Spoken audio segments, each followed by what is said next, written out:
What's up? What's up? It's your man, Jimmy Chan. All right, so we're talking about probabilities here.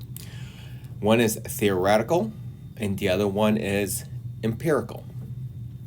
Okay, so the difference with the two is that the empirical is about what you have observed, right? And you can see it says observed number of times that an event happened versus, divided by the total number of observed occurrences, right? So these are observed, so these are actual real life type of things, right? That are surveyed type of things, where theoretical is more about what the outcomes were, right? So these are all based on theory, and based on what you're given, you'll know the difference between the theory and the empirical. But the biggest part is that the equation is pretty much the same, right? So the number of times that event happens divided by the total possible of that event, being done.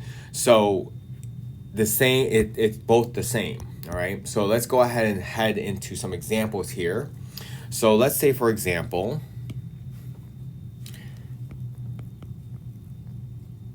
that what we have here is that you select a family with 4 children.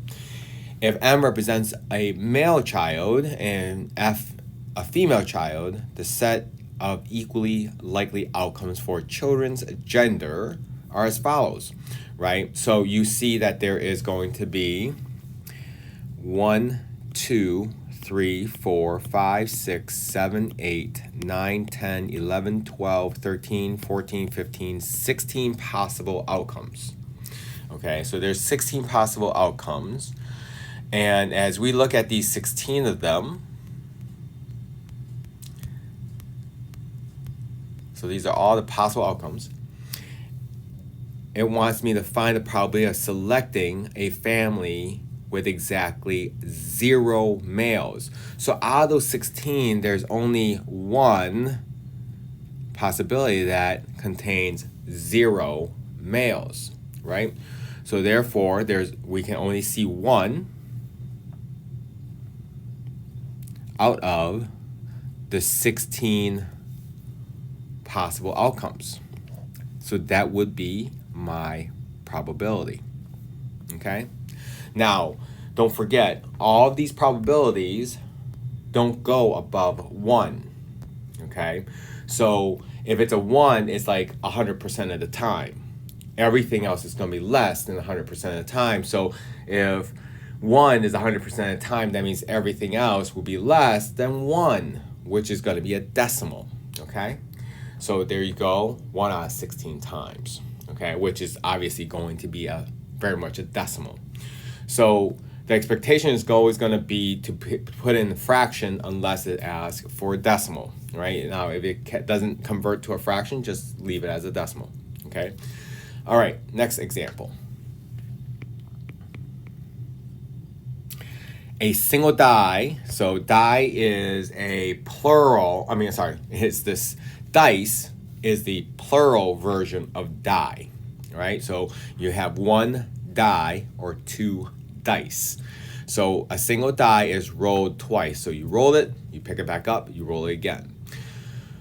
The 36 equally likely outcomes are shown, below. It's not to the right, so it's definitely below. So the top here, you see that the top you can see is the first or second row, doesn't matter, but you could get 1 through 6. The second row or the first row here, we can say it is the first or second die. So if we roll it, we have all these possible outcomes, which there is 36 of them. Okay, so 36 possible outcomes. So the question is, find the probability of getting 2 numbers whose sum is 8. So if I want to look for sum that's 8, I can see it here. 2 plus 6, 3 plus 5, 4 plus 4, 5 plus 3, 6 plus 2. So hopefully you guys have already recognized that all of these diagonals end up having the same sum. So the line that I just drew, every single rectangle it hits has a sum of 7. And over here, sum of 6, sum of 5, sum of 4, sum of 3, sum of 2, sum of 8, sum of 9, sum of 10, sum of 11, and sum of 12. All right, so I want you guys to realize that. So how many outcomes here have a sum of 8? 1, 2, 3, 4, 5. So there's 5 of them, and how many possible outcomes are there? So there's 5 outcomes that are 8, divided by the number of possible outcomes, there's 36. And I can't reduce that fraction, so therefore 5 out of 36 it is my probability. Okay? All right, so the next example. It says a table is shown the number expressed in millions of citizens who moved in 2004, categorized by where they moved and whether they were owners or renters. So here it is, a bunch of owners and a bunch of renters. All right, some of them moved into the same region, different regions, and different countries.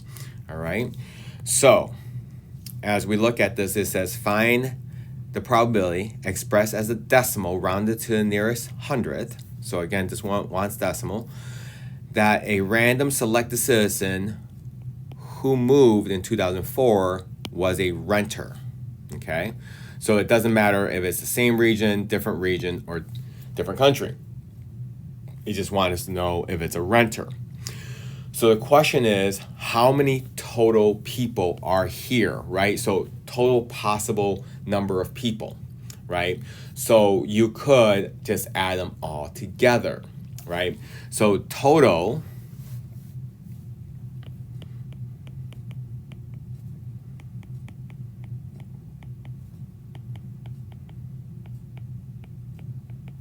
would be the sum of all of that, right? So you had to take the 11.7 plus the 2.8 plus the 0.3 plus the 18.8 plus 4.5 plus 1.0, right? And if I add them all together,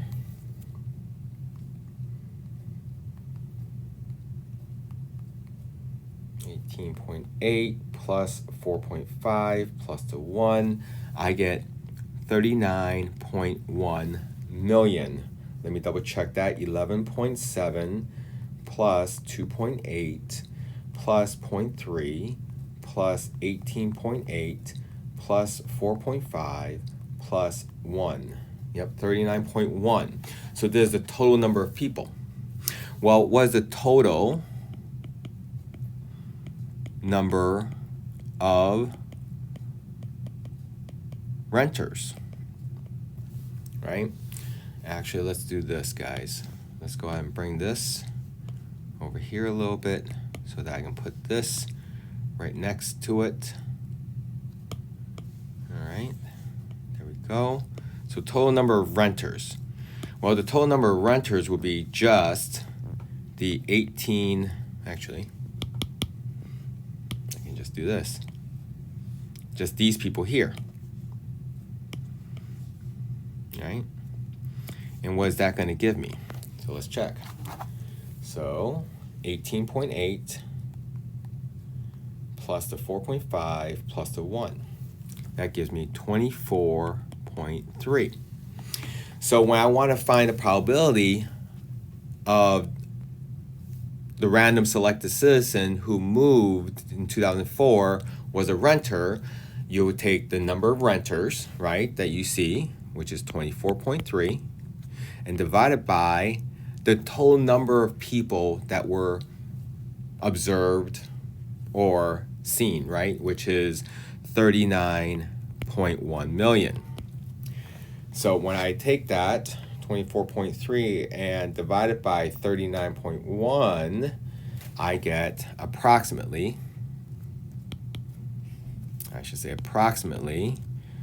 0.62. And there we go. All right. So this is how probability is, right? It's almost like you can think of it as part divided by the whole, right? The number of possible outcomes. The number of outcomes divided by the possible of outcomes, okay? So, or number of observed outcomes divided by the total possible outcomes, all right? Hope that helps. If there's any questions, let me know. See ya. Bye.